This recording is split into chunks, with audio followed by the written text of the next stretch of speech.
আপনি যদি কখনো জাপানে যান তাহলে একটা জিনিস খুব দ্রুত আপনার চোখে পড়বে, সেটা হলো প্রতিটি ছোট ছোট ছেলে মেয়ে স্কুলে যাওয়ার সময় একরকম একই ধরনের একটা ব্যাগ পিঠে ঝুলিয়ে চলে যাচ্ছে। দূর থেকে দেখলেও মনে হয় যেন সবাই কোনো নির্দিষ্ট নিয়মে চলে। এই ব্যাগটা দেখতে যেমন ছোট তেমনি মজবুত এবং দেখতে একটু আলাদা ধাঁচের, কিন্তু এটা শুধু একটা ব্যাগ না, বরং জাপানি সমাজে এই ব্যাগটা এক বিশাল দায়িত্ব আর বিশ্বাসের প্রতীক। এই ব্যাগকে বলা হয় রান্ডো সেরু এবং এটা একটা ছোট্ট স্কুল ব্যাগ হলেও এর পেছনের পরিকল্পনা, দাম আর গুরুত্ব একেবারেই সাধারণ না। অনেক সময় একটা ব্যাগের দাম লাখ টাকা পর্যন্ত হয়।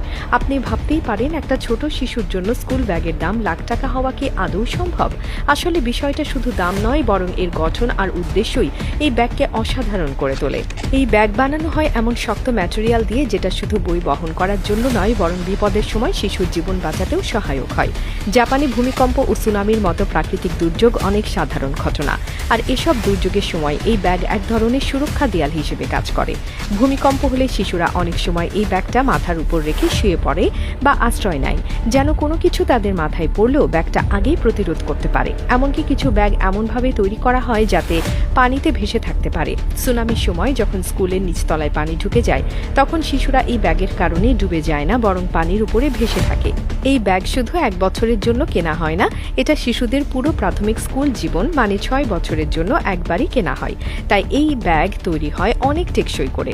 কোনো ছিঁড়ে যাওয়া জিপার, নষ্ট হওয়া বা স্ট্র্যাপ ছুটে যাওয়া এসব যেন না ঘটে, সেই লক্ষ্যে এই ব্যাগ বানানো হয়। এবং এটাই একটা কারণ যে ব্যাগের দাম এত বেশি, কারণ এটা শুধু 1 বছরের কোনো ফ্যাশন অ্যাক্সেসরিজ নয়, বরং 6 বছরের নির্ভরযোগ্য সঙ্গী।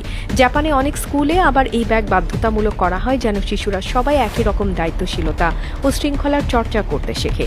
এমনকি অনেক সময় দাদু দাদি বা নানা নানি এই ব্যাগটা উপহার হিসেবে কিনে দেয়, যেটা শিশুর জীবনের এক গুরুত্বপূর্ণ মুহূর্তের স্মৃতি হয়ে থাকে। এই ব্যাগ দেখতে খুব সাধারণ হলেও এর পেছনের চিন্তা আর ব্যবহারিক গুরুত্ব জাপানের মতো প্রাকৃতিক দুর্যোগপ্রবণ দেশের বাস্তবতার সঙ্গে ওতপ্রোতভাবে জড়িত। এই ব্যাগ শিশুদের নিরাপত্তা নিশ্চিত করার একটা নীরব উপায়, যেটা বাইরে থেকে বোঝা না গেলেও ভেতরে এক বিশাল দায়িত্ববোধের গল্প লুকিয়ে থাকে।